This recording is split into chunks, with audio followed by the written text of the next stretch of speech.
గుంటూరు కేంద్రంగా జరుగుతున్న 3వ ప్రపంచ తెలుగు మహాసభలు పురాతన కళలకు చిరునామాగా నిలుస్తున్నాయి.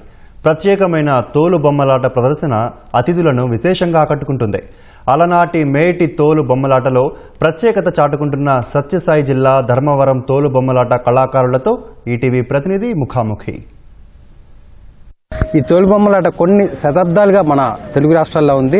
అయితే ఇప్పుడు ఈ కళ పూర్తిగా కనుమరుగైన పరిస్థితి. ప్రస్తుతం మనము గుంటూరు మహాసభల్లో ఉన్నటువంటి ఒక తోలుబొమ్మల ప్రదర్శన కేంద్రం వద్ద ఉన్నాము. ఈ ప్రదర్శన కేంద్రాన్ని సత్యసాయి జిల్లా ధర్మవరానికి చెందిన కండె రామాంజనేయులు అతని కుటుంబ సభ్యులు ఏర్పాటు చేశారు. అసలు ఈ తోలుబొమ్మలాటని వాళ్ళు ఎంతకాలంగా నిర్వహిస్తున్నారు, ఆ తోలుబొమ్మలాట వెనక ఉన్న కథ ఏంటి, వారి మాటలోనే విందాం. సార్ రామాంజనేయులు గారు చెప్పండి, ఈ తోలుబొమ్మలాట ప్రదర్శన అనేది మీరు ఎప్పటి నుంచి చేస్తున్నారు, ఆ వివరాలు. సార్, ఈ తోలుబొమ్మలాట ప్రదర్శన అనేది మా తాతల ముత్తాతల కాలం నుంచి కూడా ఇది వృత్తిగానే భావిస్తున్నాము. మేము మా తాతలు, మా నాన్నగారు, మాది 4వ తరము, మా పిల్లలది 5వ తరము. ఈ కార్యక్రమాన్ని, ఈ తోలుబొమ్మలాట అనేది రామాయణం, భాగవతం, ఇతిహాసాలను ప్రజలకు తెలియజెప్పే విధంగా మా నాన్నగారు, మా తాతగారు, ఇతరత్ర వాళ్ళు కావచ్చు, ఈ యొక్క బొమ్మల చేత రాముడు, ఆంజనేయుడు, వశిష్ఠుడు ఇటువంటి వారితో ఈ బొమ్మలతో ప్రతి గ్రామానికి వెళ్లి అక్కడ మన భారత భాగవత ఇతిహాసాలను, ధర్మాలను తెలియజెప్పేవాళ్ళు. ప్రతి గ్రామానికి వెళ్లి అక్కడ ఒక నెల అక్కడ ఈ రామాయణం చెప్పి అక్కడ ఇచ్చినటువంటి ధనము ధాన్యం స్వీకరించి ఇలా జీవనం సాగించేవాళ్ళు. ఇప్పుడు కాలం మారుతున్న కాలానికి అనుగుణంగా దగ్గరే ఉండి పిల్లలు చదివించుకుంటూ ఈ ప్రాచీన కళలు పోకూడదనే ఉద్దేశంతో మా పిల్లలకు కూడా నేర్పించబడుతోంది.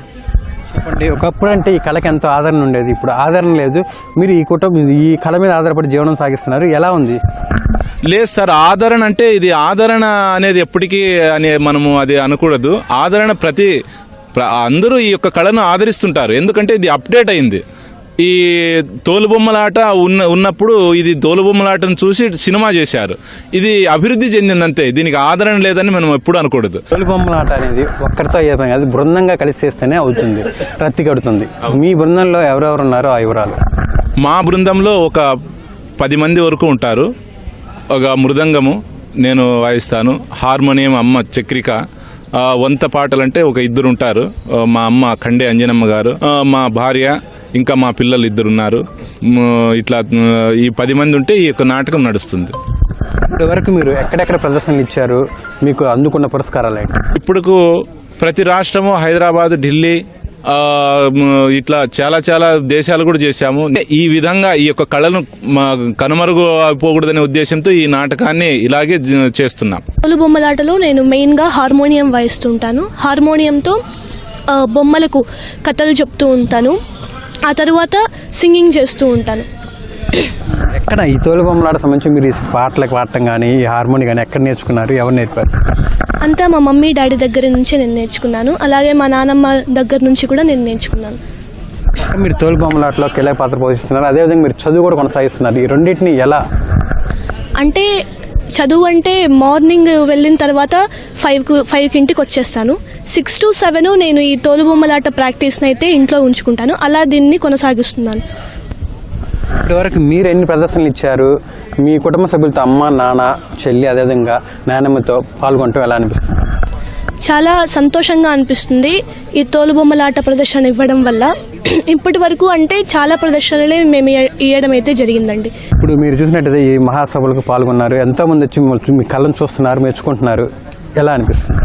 చాలా సంతోషంగా ఉంది, మా కళ ఇంత దూరం వరకు వచ్చిందని చెప్పేసి చాలా సంతోషంగా ఉంది. ఈరోజు తోలుబొమ్మలాట మీ పిల్లలు, మీ కుటుంబ సభ్యులు చేస్తున్నారు, ఎలా అనిపిస్తుంది? ఈ కులివృత్తి ధర్మంగా 4 తరాల వరకు మేము తోలుబొమ్మలాట ఆడుతున్నాం. పల్లెల పైన వెళ్ళి అక్కడక్కడ నాటకాలు ఆడేవాళ్ళం. ఒక్కొక్క ఊరికి 20 నాటకాలు కూడా ఆడేవాళ్ళం. 2 నెలలు 3 నెలలు ఉండేవాళ్ళం.